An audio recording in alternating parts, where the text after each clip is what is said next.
ചിത്ര നക്ഷത്രക്കാൽ വീട്ടിലുണ്ടെങ്കിലും ആയില്യ നക്ഷത്രക്കാൽ വീട്ടിലുണ്ടെങ്കിലും അത് ജ്യോതിഷശാസ്ത്ര പ്രകാരമുള്ള ചില ബുദ്ധിമുട്ടുകളും പ്രയാസങ്ങൾക്കും പരിഹാരങ്ങൾ ചെയ്തു കഴിഞ്ഞാൽ എപ്പോൾ പുറത്തിറങ്ങിയാലും കാക്കകൾ വന്ന് എവിടെ പോയാലും കൊത്തിക്കൊണ്ടേയിരുന്നു. അവസാനം അദ്ദേഹത്തിൻ്റെ കണ്ണ് കുത്തിപ്പൊട്ടിച്ചു. നമസ്കാരം.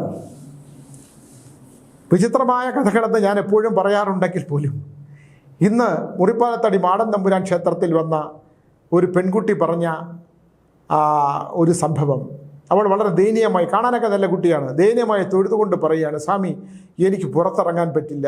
എന്തുകൊണ്ടാണ്? കാക്കയില്ലാത്ത സ്ഥലത്തു കൂടെ ഞാൻ പോയാൽ പോലും എന്നെ കാക്ക പറന്ന് വന്ന് തലയിൽ കൊത്തും. അതെന്താ സ്വാമി? എനിക്ക് പുറത്തിറങ്ങാനേ വയ്യ. ഇനി ഞാൻ ബസ്സിലിരുന്നാൽ പോലും ഒരു കാക്ക പറന്ന് വന്ന് എന്നെ കൊത്തും. ഇതെന്താണ് സ്വാമി ഇതിന് കാരണം? ഞാൻ ഇത്തരത്തിലുള്ള 2-3 സംഭവങ്ങൾ എൻ്റെ മനസ്സിൽ വന്ന് പെട്ടിട്ടുണ്ട്. അതെല്ലാത്തിനും മറുപടി കൊടുക്കാൻ പോലും എനിക്ക് കഴിഞ്ഞിട്ടില്ല. പക്ഷേ ഇത് വളരെ വിചിത്രമായി തോന്നിയ ഒരു കഥ. ഞാൻ കുറച്ച് നേരം ആ പെൺകുട്ടിയും അമ്മയും കൊണ്ട് അവരിങ്ങനെ തൊഴുതുകൊണ്ടിരിക്കുകയാണ്. അപ്പം ഞാൻ ചോദിച്ചു, മോളെ, ഞാനപ്പോൾ ഈ അമ്മയോട് ചോദിച്ചു, മോളെ എങ്ങനെ ആയാലും കാക്ക കൊത്തു? സ്വാമി, ഒരു കാക്കയില്ലാത്ത സ്ഥലത്ത് കൂടെ ഞാൻ യാത്ര പോയാലും എവിടെ നിന്നാണെന്നല്ല പറന്ന് വന്ന് എൻ്റെ തലയിൽ ഇങ്ങനെ അമർത്തി, നഖങ്ങൾ കൊണ്ട് അമർത്തിയിട്ട് പോകും. എനിക്ക് എൻ്റെ തല മുഴുവൻ മുറിഞ്ഞിരിക്കുകയാണ് സ്വാമി, എനിക്ക് ഒരു രക്ഷയില്ല എന്ന് ആ പെൺകുട്ടി പറഞ്ഞപ്പോൾ ഞാൻ കുറച്ച് നേരം ആ പെൺകുട്ടിയുടെ മുഖത്തേക്ക് ഇങ്ങനെ നോക്കിക്കൊണ്ടേയിരുന്നു. ഞാൻ ആ അമ്മയോട് ചോദിച്ചു, ഞാനൊരു കാര്യം ചോദിക്കട്ടെ? അമ്മയോടാണ്. അമ്മയുടെ സ്ഥലം ഇങ്ങനെയുള്ള ഒരു സ്ഥലമാണോ? അതെ. അമ്മയുടെ സ്ഥലം ഒരു വയലിൻ്റെ വരമ്പത്തിൽ നിന്ന് താഴോട്ടിറങ്ങി പോകണം. അതെ. അതെവിടെയാണ്? അത് എൻ്റെ വീടല്ല, പിന്നെ എൻ്റെ അമ്മുമ്മയുടെ വീടാണ്. ഞാൻ അവിടെ നിന്നാണ് വളർന്നത്. ഞാൻ പറഞ്ഞു, അവിടെ ഒരു ഉത്സവത്തിന് ആനയെ കൊണ്ട് കെട്ടിയിരുന്ന തെങ്ങും തോപ്പ് ആരുടെയാണ്? അത് ഞങ്ങളുടെയല്ല, ഞങ്ങൾ ആ തെങ്ങും തോപ്പിൻ്റെ അപ്പുറത്തുള്ള ഒരു ചെറിയ വീടാണ്. അതൊരു ചെറിയ കുടിലാണ്. അവിടെ അപ്പൂപ്പൻ്റെ അമ്മുമ്മയുടെയും കൂടെ ഞാൻ അവിടെയാണ് ഒരു 11ാം ക്ലാസ് വരെ വളർന്നത്. എന്നിട്ട് ഈ ആനയെ വളരെ ഇഷ്ടമായതുകൊണ്ട് ഞാൻ നോക്കി നിൽക്കും. അപ്പം ഞാൻ എൻ്റെ ഒരു ഭൂതകാലത്തെക്കുറിച്ച് ഓർത്തു. ഞാൻ പൂജപ്പുര ചെങ്ങളൂർ മഹാദേവ ക്ഷേത്രത്തിൻ്റെ അടുത്താണ് അച്ഛൻ്റെ വീട്. എന്നെ കുട്ടിക്കാലത്ത് അവിടെ അച്ഛൻ്റെ മരണം കഴിഞ്ഞും അതിനു മുമ്പും കുറച്ചു കാലം അവിടെ കൊണ്ട് താമസിപ്പിക്കുമ്പോൾ അവിടെ ദാക്ഷായണി എന്ന് പറഞ്ഞൊരു ആനയുണ്ട്. അത് രാത്രികളിൽ ഇങ്ങനെ നിന്ന് അമർന്നതും ഓല വലിച്ചു കയറി തിന്നുന്നതുമൊക്കെ ഞാൻ ജനലിൽ കൂടെ നോക്കി നിൽക്കുന്ന ഒരു ഓർമ്മയെക്കുറിച്ച് ഞാൻ പുസ്തകത്തിൽ എഴുതിയിട്ടുണ്ട്. അപ്പോൾ എനിക്ക് പെട്ടെന്ന് ഈ അമ്മ പറഞ്ഞപ്പോൾ അങ്ങനെ വീടിനെ കുറിച്ച് ഓർമ്മ വന്നു. അപ്പോൾ ഞാൻ അവരോട് ചോദിച്ചു, അപ്പോൾ എത്ര വയസ്സ്? അപ്പോൾ ഇവർ 11-12 വയസ്സ് പ്രായമുള്ളപ്പോൾ ഒരു കാക്കക്കുഞ്ഞ് ഒരു ദിവസം അവർ പുറത്തോട്ടിറങ്ങുമ്പം ഒരു കാക്കകളെല്ലാം കൂടെ ഭയങ്കര ബഹളം. എന്താണ്? ഒരു കാക്കക്കുഞ്ഞ് നിലത്ത് വീണ് കിടക്കുന്നു. എല്ലാ കാക്കകളും അതിൻ്റെ ചുറ്റും ഇങ്ങനെ നിന്ന് കാക്ക എന്ന് വിളിക്കുകയാണ്. ഇവരൊരു പെൺകുട്ടി, ഇവർക്ക് അത് എന്താണെന്ന് പോലും മനസ്സിലായില്ല. ഇവർ നിലവിളിച്ച് ഇവരുടെ അപ്പൂപ്പനോട് പോയി പറഞ്ഞു, ഇങ്ങനെ ഒരു കാക്കക്കുഞ്ഞ് കിടക്കുന്നു എന്ന്. അദ്ദേഹത്തിനെ സംബന്ധിച്ചിടത്തോളം അദ്ദേഹത്തിന് ദൈവവിശ്വാസവും ഇല്ല, ഒന്നുമില്ല. അദ്ദേഹം വന്നിട്ട് എല്ലാ കാക്കയും ഓടിച്ചു കളഞ്ഞിട്ട് ആ കാക്കയെ എടുത്തിട്ട് അവിടെ വെള്ളം അനത്താനായിട്ട് കഴിഞ്ഞാൽ തീയിലേക്ക് ഇട്ട് കളഞ്ഞു. ഒന്ന് ആലോചിച്ച് നോക്കൂ, ഒരു കാക്കക്കുഞ്ഞിനെ. മനുഷ്യന് ദൈവവിശ്വാസം ഇല്ലാത്തത് പോട്ടെ, ഇതുപോലുള്ള ക്രൂരത ഒരു കാക്കക്കുഞ്ഞിന്. ഈ കാക്കകളെല്ലാം കൂടി 2-3 ദിവസം അലറി വിളിച്ചു. അപ്പോൾ എന്തുകൊണ്ടാണ് ആ കാക്കക്കുഞ്ഞിനെ അന്ന് രാത്രി ഇവർ കരഞ്ഞു. ഈ പെൺകുട്ടി ഒരുപാട് കരയുകയും അവർ ഭക്ഷണം കഴിക്കാതിരിക്കുകയും ഒക്കെ കഴിഞ്ഞു. കാരണം ഇവർ ഈ കാക്കകളുടെ ദീനരോധന ഇങ്ങനെ കേട്ടുകൊണ്ടേയിരുന്നു. അവർക്ക് പിന്നെ പഠിക്കാൻ കഴിഞ്ഞില്ല. അയാളൊരു റിട്ടയർഡ് പട്ടാളക്കാരനായിരുന്നു അപ്പൂപ്പൻ. അദ്ദേഹത്തിന് ഇതൊന്നും യാതൊരു വിശ്വാസമില്ല. ഞാൻ ചോദിച്ചു, അദ്ദേഹത്തിൻ്റെ അവസാന കാലം എങ്ങനെയായിരുന്നു? അതാണ് ഏറ്റവും വലിയ ദയനീയം. അദ്ദേഹം അവസാന കാലത്ത് കണ്ണുകൾക്ക് കാഴ്ചയില്ലാതെ അദ്ദേഹത്തിന് കാക്ക കുത്തുമായിരുന്നു. അദ്ദേഹം പുറത്ത് പെൻഷൻ വാങ്ങിക്കാൻ പോകുമ്പോൾ കാക്കകൾ വന്ന് കൊത്തുമായിരുന്നു. നിങ്ങളൊന്ന് ആലോചിച്ച് നോക്കൂ. നമ്മൾ എന്തൊക്കെ അന്ധവിശ്വാസമാണെന്ന് പറഞ്ഞാലും ഇതിനകത്തൊരു സത്യം. ഒരു കാക്കക്കുഞ്ഞ് എങ്ങനെയോ ഒരു അമ്മക്കാക്കയുടെ കയ്യിൽ നിന്ന് തറയിലേക്ക് വീണുപോയി. എങ്ങനെയാണെന്ന് നമുക്ക് അറിഞ്ഞുകൂടാ. ആ വീണുപോയ കുഞ്ഞിനെ എടുത്ത് തീയിലിട്ടു. അത് പച്ച ജീവനോടെ കത്തിത്തീർന്നു. കാക്കകൾ നിലവിളിച്ച് കരഞ്ഞു. അതിന് കാരണക്കാരനായ 11 വയസ്സുള്ള പെൺകുട്ടി പൊട്ടിക്കരഞ്ഞു. ഈ അപ്പൂപ്പൻ കണ്ണിന് കാഴ്ചയില്ലാതായ എപ്പോൾ പുറത്തിറങ്ങിയാലും കാക്കകൾ വന്ന് എവിടെ പോയാലും കൊത്തിക്കൊണ്ടേയിരുന്നു. അവസാനം അദ്ദേഹത്തിൻ്റെ കണ്ണ് കുത്തിപ്പൊട്ടിച്ചു കാക്ക. അപ്പം പ്രകൃതിയുടെ നിയമമാണ്. ആ പ്രകൃതി അത് തിരിച്ചു ചെയ്യും. അതങ്ങനെയാണ് അതിൻ്റെ ഒരു ലോകം. പ്രകൃതി വിട്ടുകൊടുക്കില്ല ഒന്നും.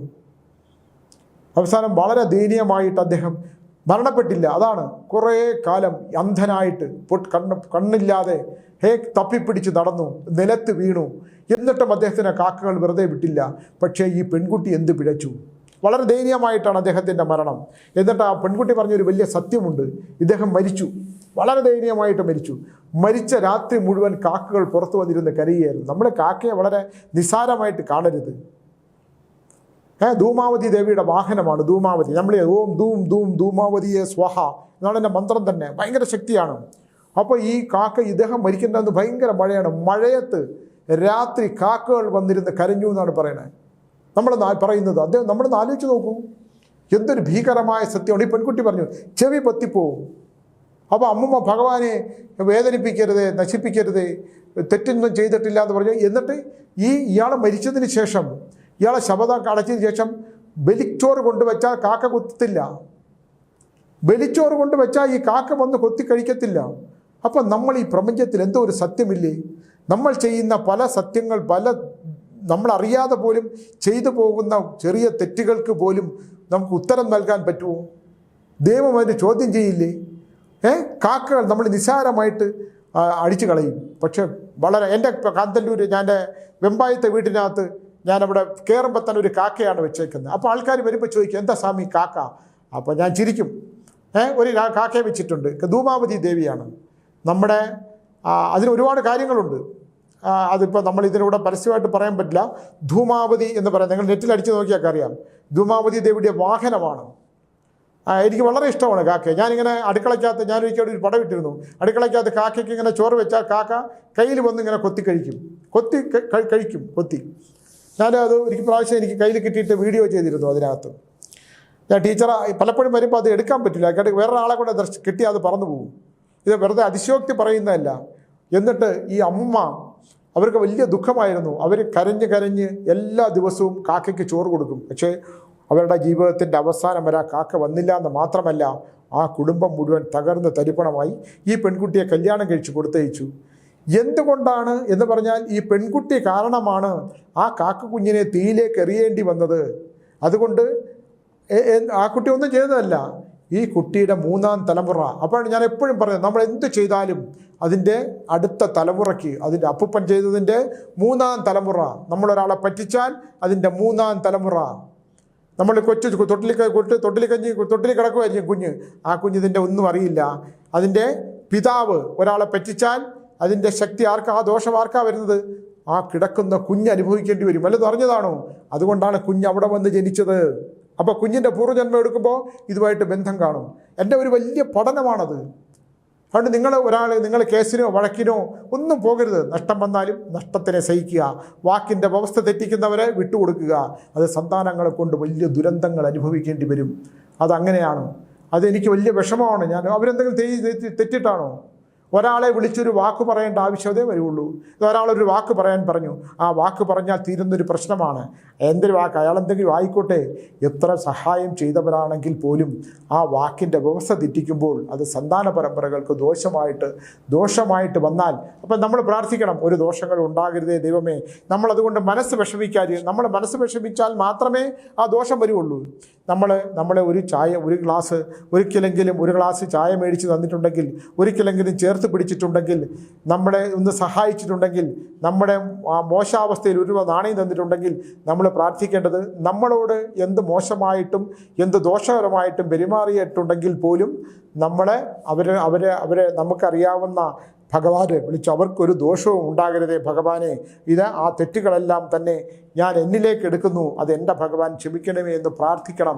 അങ്ങനെ പ്രാർത്ഥന കൊണ്ട് മാത്രമേ നമുക്ക് മനസമാധാനവും ശാന്തിയും. നമ്മുടെ കുഞ്ഞുങ്ങൾക്ക് നല്ലതുണ്ടാകണമെങ്കിൽ നമ്മുടെ അച്ഛനമ്മമാർ നന്മ ചെയ്തിരിക്കണം, നമ്മൾ നന്മ ചെയ്തിരിക്കണം. നമ്മുടെ സന്താനങ്ങൾക്ക് നല്ലതുണ്ടാക്കാൻ നമ്മൾ നന്മയുടെ വഴിയിലൂടെ യാത്ര ചെയ്യണം. അതാണ് ഏറ്റവും വലുത്. എല്ലാ കാര്യങ്ങളും അങ്ങനെയാണ്. അപ്പോൾ ഈ പെൺകുട്ടി പറഞ്ഞു, കാക്ക എന്ത് ചെയ്യാൻ പറ്റും സ്വാമി, ഞാൻ അതിനൊരു കാരണക്കാരിയാണെന്നേ ഉള്ളൂ. പക്ഷേ എൻ്റെ മകളുടെ തലയിൽ കാക്ക വന്ന് പുറത്തിറങ്ങാൻ വയ്യ. ഞാനതിനൊരു പരിഹാരം പറഞ്ഞു. നിങ്ങൾ ധൂമാവതി ദേവിയുടെ നെറ്റിലടിച്ചാൽ കാണാം, ധൂമാവതി ദേവിക്ക് ഒരു പരിഹാരം ചെയ്തു നോക്കൂ. അപ്പോൾ അതിനെ കാക്കയെ സാന്നിധ്യമാക്കി വെച്ചുകൊണ്ട് ഭക്ഷണം കൊടുത്തു നോക്കൂ. എന്നാൽ മാത്രമേ ഇതിന് ചിലപ്പോൾ ഒരു പരിഹാരം ഉണ്ടാക്കൂ. ഇല്ലെങ്കിൽ ശനീശ്വരൻ കോവിലിൽ പോയിട്ട് അവിടെ തഞ്ചാവൂർ കുംഭകോണത്തിൽ ശനീശ്വര ക്ഷേത്രമുണ്ട്. ആ ശനീശ്വര ക്ഷേത്രത്തിൽ പോയിട്ട് എന്തെങ്കിലും പരിഹാരം ചെയ്യാൻ പറ്റുമോ നോക്കൂ. അല്ലെങ്കിൽ ഈ കുഞ്ഞിൻ്റെ കണ്ണിന് കൂടെ പ്രശ്നമുണ്ടാകും എന്ന് പറഞ്ഞപ്പോൾ പല തവണ ഇതിൻ്റെ മുഖത്തിന് നേരെ കാക്കകൾ വന്നു. ഒരു തലമുറ കഴിഞ്ഞു. ആലോചിച്ച് നോക്കൂ, ഒരു തലമുറ കഴിഞ്ഞിട്ട് പോലും അതിൻ്റെ പക.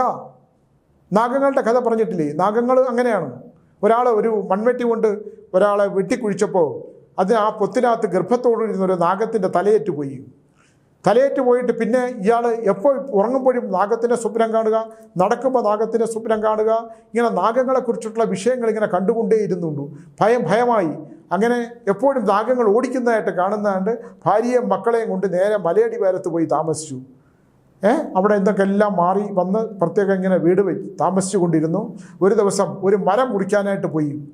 മരം മുറിച്ചുകൊണ്ടിരിക്കുമ്പോൾ മരത്തിൻ്റെ മുകളിൽ, മരം എല്ലാം വെട്ടിക്കളഞ്ഞതാണ്, മരത്തിൻ്റെ മുകളിൽ ഇരുന്ന ഒരു കാക്ക കൊണ്ടുവച്ച ഒരു പകുതി ചത്ത പാമ്പ് മുകളിലൂടെ ഇദ്ദേഹത്തിൻ്റെ ശരീരത്തിൽ വീണ് ഇദ്ദേഹത്തിൻ്റെ കഴുത്തിൽ കുത്തി മരിക്കേണ്ടി വന്നു. അപ്പോൾ ഒരു പാമ്പിനെ അറിയാതെ പോലും വെട്ടിയപ്പോൾ അത് മരണപ്പെട്ടു. അദ്ദേഹത്തിൻ്റെ കുറ്റമല്ല, അത് ചെയ്യാൻ കാരണം നമ്മൾ പൂർവ്വജന്മം എടുത്താൽ അതിൻ്റെ കാരണം നമുക്ക് കണ്ടെത്താൻ പറ്റും. അപ്പോൾ നമ്മൾ അബദ്ധങ്ങൾ പറ്റാതിരിക്കാനും, ആ അബദ്ധങ്ങൾ പറ്റിപ്പോയാൽ അതിൽ പശ്ചാത്തപിക്കുക മാത്രമല്ല, അതുകൊണ്ട് നമ്മൾ അനുഭവിക്കേണ്ടി വന്ന വിധി ദുരന്തത്തെക്കുറിച്ച് നമ്മൾ ചിന്തിക്കുന്നത് പോലെ വളരെ നല്ലതാണ്. ഇന്നത്തെ കലിയുഗത്തിൽ അതിനൊന്നും കാര്യമില്ലല്ലോ. പറ്റിച്ചും വഞ്ചിച്ചും ചതിച്ചും പിടിച്ചുപറിച്ചും മറ്റുള്ളവൻ്റെ സ്വത്തും ധനവും എല്ലാം സ്വന്തമാക്കിക്കൊണ്ട് കൊലപാതകം ചെയ്യും, വെട്ടിക്കൊല്ലുകയും ഒക്കെ ചെയ്യുന്നവർക്കെല്ലാം എത്ര തലമുറയുടെ ക്ഷീണമാണ് വരാൻ പോകുന്നത്. അപ്പോൾ ഞാൻ ആ പെൺകുട്ടിയോട് പറഞ്ഞു, നമുക്ക് ഈ ശനീശ്വരൻ കോവിലിൽ പോയിട്ട് അവിടെ പരിഹാരങ്ങൾ ചെയ്യുക. 1, 2 ധൂമാവതി ദേവിയുടെ പരിഹാരം ചെയ്യുക. ഇത് രണ്ടും ചെയ്തതിന് ശേഷം നിങ്ങൾ കാക്കയ്ക്കൊന്ന് ചോറ് വെച്ച് കൊടുത്തു നോക്കൂ, കുറച്ച് എള്ളും ചോറും കൊടുത്തു നോക്കൂ, എന്നിട്ട് കരഞ്ഞു പ്രാർത്ഥിക്കൂ, ഞാനൊരു തെറ്റും ചെയ്തിട്ടില്ല, എന്നെ ഇനി ഒന്നും ചെയ്യരുത് എന്ന് പറഞ്ഞു അവരെ ആശ്വസിപ്പിച്ച് ഞാൻ വിടേണ്ടി വന്നു. അങ്ങനെയാണ് നമ്മൾ ചെറിയ കാര്യങ്ങൾ പോലും. ഒരു കാര്യമില്ല, 2 നായ്ക്കൾ തമ്മിൽ ഇണചേരുകയായിരുന്നു. റോഡിൽ കൂടെ പോകുന്ന ഒന്ന് ആലോചിച്ച് നോക്കൂ, 2 നായ്ക്കൾ തമ്മിൽ റോഡിൻ്റെ ഒരു വശത്ത് ഇണചേരുകയാണ്. ആ റോഡിൽ കൂടെ പോയ ഒരു പയ്യൻ, ഒരു ചെറുപ്പക്കാരൻ, അവനൊരു കാര്യമില്ല, അവൻ അവിടെ കിടന്നൊരു കമ്പെടുത്ത് അതിൻ്റെ ആ 2 വാലിൻ്റെ ഇടയ്ക്കൂടെ ഒരൊറ്റ അടി കൊടുത്തു.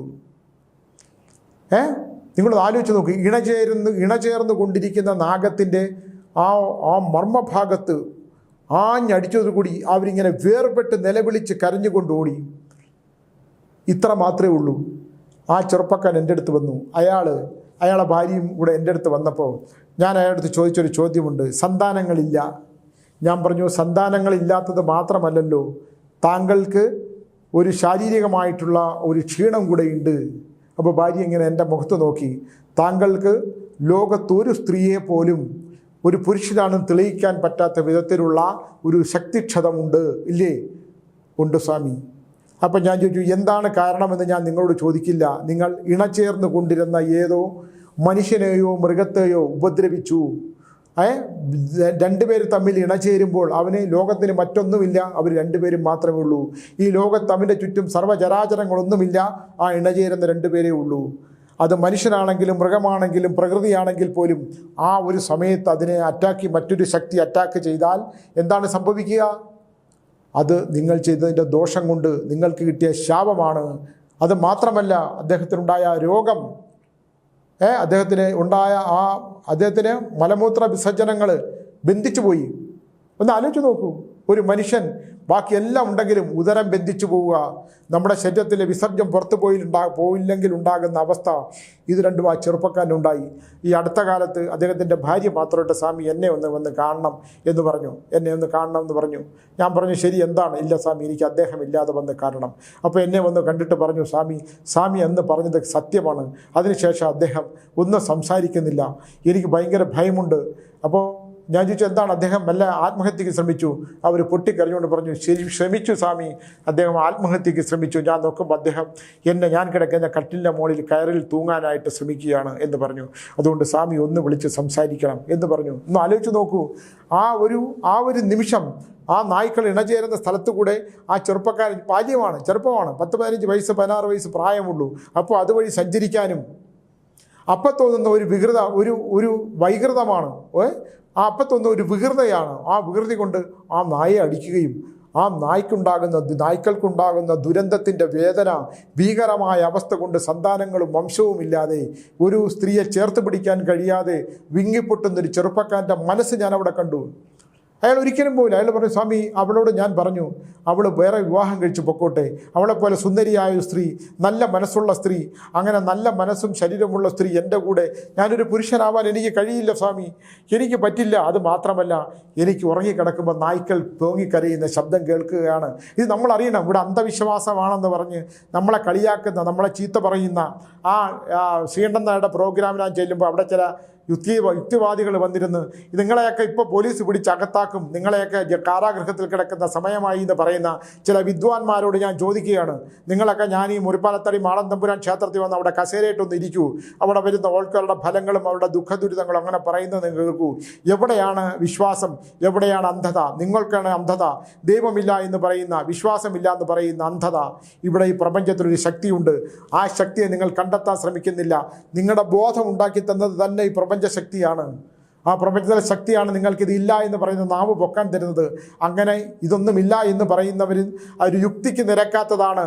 അവർ മാതാവിനെയും പിതാവിനെയും സ്നേഹിക്കുന്നവർ, മാതാവിൻ്റെയും പിതാവിൻ്റെയും സ്നേഹം അനുഭവിക്കാത്തവർ, മമ്മേ എന്ന് വിളിക്കുമ്പോൾ അതിൻ്റെ ശക്തി അറിയാത്തവരാണ് യുക്തിവാദികളെന്ന് ഞാൻ വളരെ വ്യക്തമായിട്ട് പറയും. നമ്മളാരും അന്ധത വളർത്തുന്നവരല്ല. നമ്മുടെ മുമ്പിൽ വരുന്ന ചില യാഥാർത്ഥ്യങ്ങൾ, ചില സത്യങ്ങൾ, ആ സത്യങ്ങളുടെ മുമ്പിൽ നമ്മൾ ചിലതൊക്കെ പറഞ്ഞേ പറ്റൂ. അങ്ങനെയുള്ള യഥാർത്ഥ സത്യങ്ങളുടെ ചിത്രീകരണം തന്നെയാണ് ഞാൻ പറയുന്നത്. അല്ലാതെ ഇതൊക്കെ തന്നെ ഇവരെല്ലാം നേരിട്ട് കാണാവുന്നതാണ് എന്നും ഇന്നും പറഞ്ഞ് 10, 35, 40 പേരുടെ ഫലങ്ങൾ എല്ലാ ദിവസവും ഉണ്ട്. ഇന്നിപ്പോൾ പ്രതിഷ്ഠാ ദിനമാണ് അവിടെ. ഇനിയിപ്പോൾ ഞാൻ ഇന്ന് രാത്രി പോയി കഴിഞ്ഞാൽ, ഇന്ന് രാത്രി ഞാൻ വിദേശത്തൊക്കെ പോയി കഴിഞ്ഞാൽ, ഞാൻ ദുബായിലോ അബുദാബിയിലേക്ക് പോയി കഴിഞ്ഞാൽ ഞാൻ 29-ാം തീയതി മാത്രമേ വരുള്ളൂ.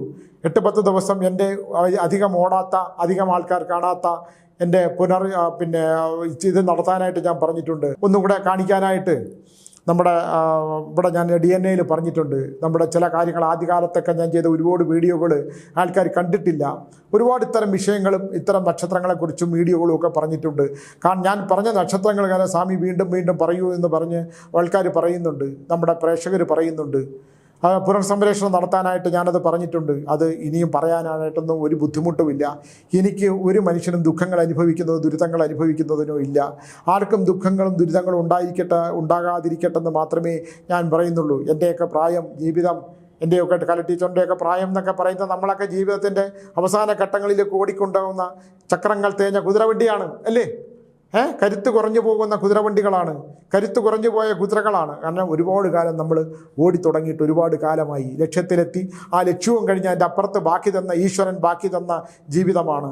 ശേഷിക്കുന്ന ജീവിതം നന്മയ്ക്ക് വേണ്ടി ചിലവാക്കണം. ആഗ്രഹങ്ങൾ പൂർത്തീകരിച്ചു കഴിഞ്ഞാൽ പിന്നെ മോക്ഷപ്രാപ്തിയാണ്. ആഗ്രഹ പൂർത്തീകരണത്തിൻ്റെ പാതയിലൂടെയാണ് ഞാൻ സഞ്ചരിക്കുന്നത്. ഞാനും അത് തന്നെ, കല ടീച്ചറും അത് തന്നെ.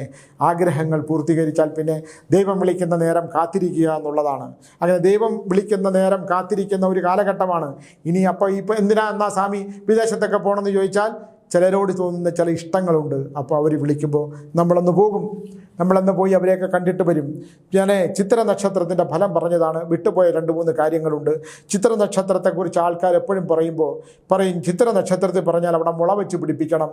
ചിത്ര നക്ഷത്രത്തിലും ആയില്യം നക്ഷത്രം ജനിച്ചു കഴിഞ്ഞാൽ അയൽ മുടിഞ്ഞു പോകും.